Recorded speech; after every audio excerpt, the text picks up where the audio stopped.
શ્રી કૃષ્ણ બેન. તો જો આજે આપણે અહીંયા રોટલી બનાવી લીધી છે અને આપણે બનાવશું આજે ડુંગળી બટેટાનું શાક. તો ડુંગળી બટેટા અને મરચાં સુધા લીધા છે અને આદુ લસણની પેસ્ટ પણ કરી લીધી છે અને તેલ મૂકી દીધું છે નાખવા. તેમાં રાઈ, જીરું, મરી અને દાદિયા નાખીશું. મિક્સરમાં પકડી નાખીશું.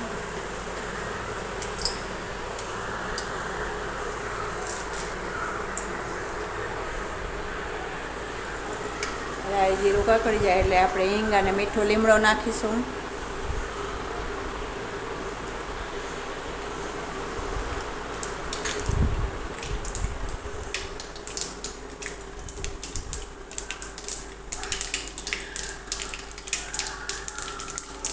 ચોમાસાની સિઝનમાં ડુંગળી ને બટેટાનું શાક ખાવાની બહુ મજા આવે છે.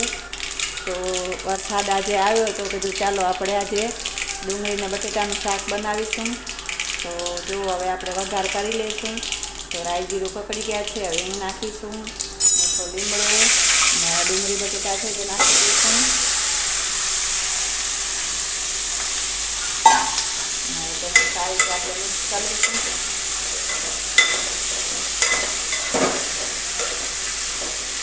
આપણે જરૂર પ્રમાણે નમક નાખીશું.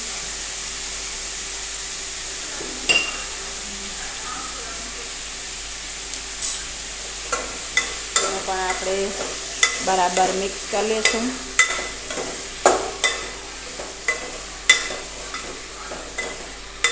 હવે તેને થોડી વાર માટે આપણે તેને ઢાંકી દઈશું. બટેટા થોડા સચરાઈ ગયા છે તો હવે આપણે લસણ ને આદુની પેસ્ટ નાખી તેને પણ આપણે બરાબર મિક્સ કરી લઈશું. જો આદુ લસણની પેસ્ટ નાખતા મસ્ત સુગંધ આવે છે શાકમાં. તો હજી આપણે તેને બરાબર સીજવા દઈશું.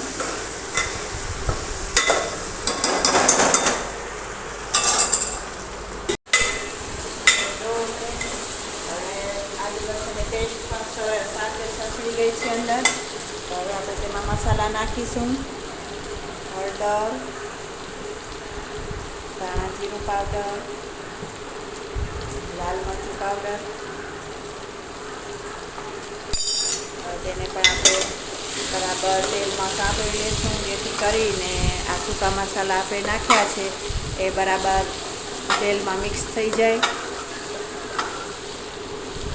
શાકનો કલર પણ સરસ આવે અને મસાલા પણ સરસ રીતે પાકી જાય. તો જેવો મસાલા નાખતા શાકનો કલર લાલ ચટાકેદાર મસ્ત ને મસ્ત સુગંધ આવે છે ફ્રેન્ડ્સ. હવે આપણે તેમાં થોડું પાણી છે એ નાખી દઈશું અંદર. અને હવે આપણે ફરી તેને ચડવા દઈશું.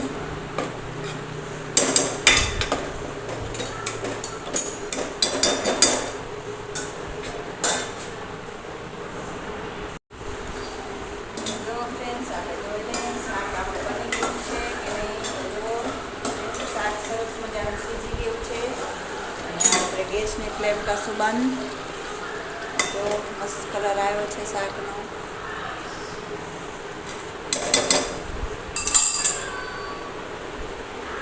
તો ફ્રેન્ડ્સ આશા કરું છું કે તમને અમારો વિડીયો પસંદ આવ્યો હશે. તો પ્લીઝ ચેનલમાં નવા હો તો લાઈક સબસ્ક્રાઈબ કરતા રહી. જય શ્રી કૃષ્ણ બધાને.